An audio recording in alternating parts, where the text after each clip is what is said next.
Hello, this is Bern, and if you'd like to find out why the man you fell in love with is not falling in love with you, stick around because I'm about to demystify why this happens in our episode today.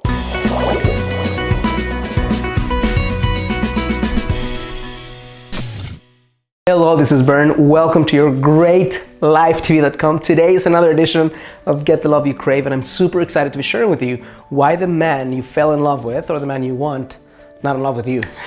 Here, there's so many reasons why this happens, and I see so many women suffer unnecessarily.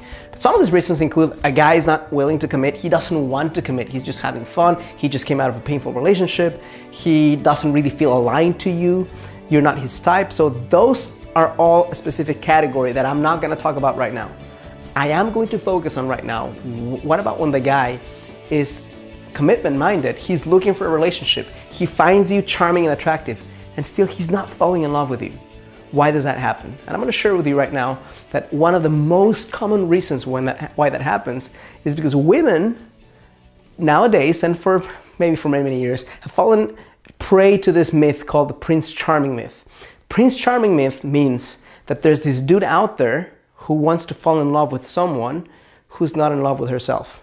Meaning, here you are, awesome woman, right? Who's not really feeling in love with yourself, not feeling in love with your life. And I'll explain each one separately. In love with yourself means that you consider yourself to be, not intellectually, but from your heart, an amazing woman who has a lot of value to offer, who has a lot of openness to share, who has expressiveness, who has playfulness, who has passion inside, who has intelligence.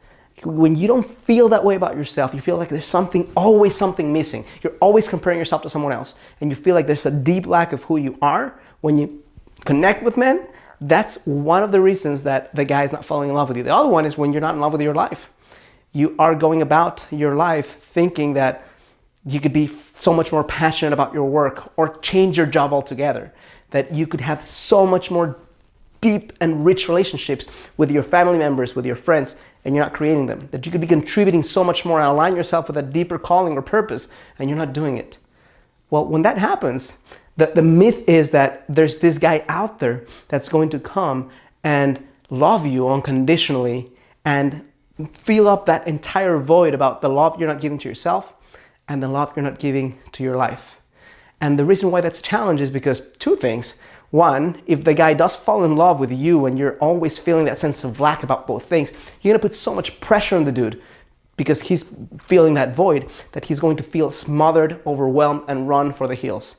But the second reason is because it's incredibly unlikely that a human being that is of high caliber is going to fall in love with someone who's feeling a deep sense of lack in both her life and herself. So my suggestion to you would be super simple. If you want to turn this around, it's not as difficult as it seems. Figure out, sit down with a piece of paper and write down the thing I need to fall in love with me is, and write nonstop for a few minutes. Same thing with your life. The thing I need to fall in love with my life is, and write nonstop. Now, some of the things that you'll write will be ridiculous. Don't stop yourself, don't censor yourself, just write nonstop. Because some of the things will say, well, you need to be a size 2 and you're a size 10. And you don't have to be a size 2 to love yourself, but you do need to feel that you're progressing in some areas of your life, that you need to feel that you love your curves or that you're getting healthy. So for you, that's step number 3 is just go do it. Figure out what are the things that you wrote that you need to have happen before you fall in love with your life and in love with yourself. Some of those things will be ridiculous. Scratch them off and enjoy the act of scratching them off. But some things will make sense. For example, if you hate your job, look for another freaking job. If you have friendships that you don't feel are really deep, go out and make new friends. If you feel like there's not enough passion in your activities, find shit that you're passionate about and do it. If you feel about yourself now that you're not healthy enough, then get on a health plan. If you feel like you could be more expressive, then start slowly, day by day, expressing a little bit more of who you are and caring less about the way people think about you. So here's the thing.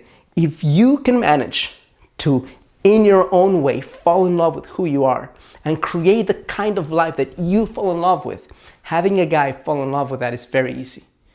Having the standard to sustain your truth when a man doesn't show up a strong way, but you do fall in love with both you and your life is also easy. So my recommendation to you right now would be, instead of waiting for him to give you fill up the void that you're not feeling on your own, fill up that void yourself first. And then when the man comes around, higher caliber of man will connect with you, but also he'll feel a lot more passion for a lot longer. It's gonna be sustained much more deeply when you're consistently, even if the man is in your life, doing the things that make you shine out at your best. If you think this is helpful, insightful, or useful, I'm gonna ask you to do 3 things. Number 1, click like on this video. Number 2, subscribe to my channel. And number 3,